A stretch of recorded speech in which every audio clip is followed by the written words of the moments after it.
Well, with just 12 days now until the end, such as it is, of the showdown, Clinton v. Trump, the country can certainly expect a barrage of polling to come with general assessments of the race. An ABC News Washington Post survey just out today, in fact, shows this: Hillary Clinton beating Donald Trump by some 6 points, 48 to 42%. Third-party candidates Gary Johnson and Dr. Jill Stein are seen there idling in single digits. Now, that comes after yet another Fox News survey out yesterday found that Clinton was edging Trump by 3 points, 44% to 41%. And these are just two of the really countless examples at this time. So how to make sense of it all? I want to bring in a man who does that for us, if only because he is contractually obligated. CBS News elections director Anthony Salvanto at the big elections board to help us out. So, Anthony, again, all manner of polling now certainly exists. So what, if nothing else, to make of all the samples we're seeing here? Yeah, good morning, Josh. Look,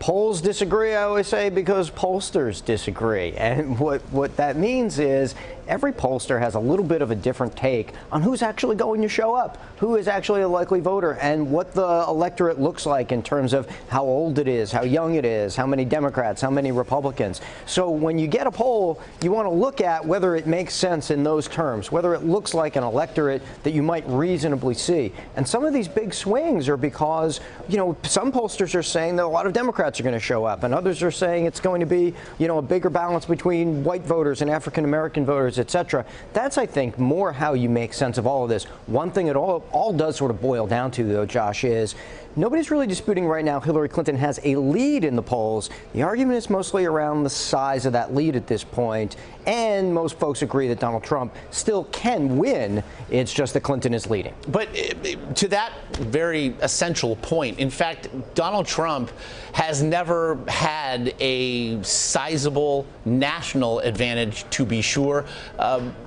How to make what to make of the disconnect, at least between what we might be seeing nationally as opposed to the 13 battleground states that we are increasingly being told are really the only ones that matter. Yeah. In order to win, Donald Trump has quite a bit of work to do. There's no question about it. So what it means is he's got to pull in almost all of the undecided, of which there are not that many, frankly, and then he's got to start flipping some states. One of the things we keep looking at is Florida. Let's suppose that goes to him.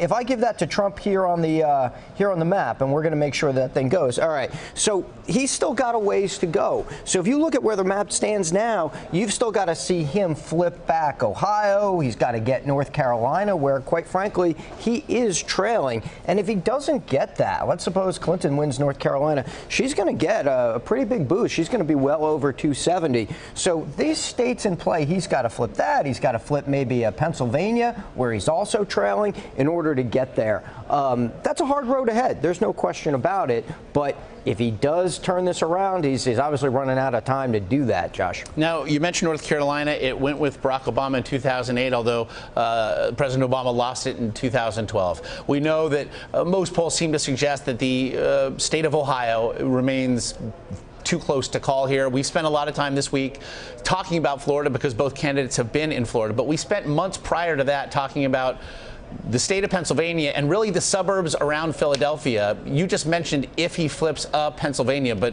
if you had to pick one state, what's going to decide it, since we've decided it seems that there are a few that are that one? Yeah, Pennsylvania looks right now like, so long as it stays in Clinton's camp, and the poll suggests it is, that she could even lose Florida and Ohio and still get there and still get to 270. If he doesn't get that, he's got to go out and get a bigger combination of states in the Midwest. He's got to get, Colorado, where, it looks like Clinton is doing well as also, and then even then he's got to go find another state. Maybe it's a Wisconsin that he can pull off. One thing, though, Josh, is these things are not individual puzzle pieces. They're not individual coin tosses. If you were to see a widespread movement towards Trump, and that's an if, then maybe some of these states would start to move in tandem.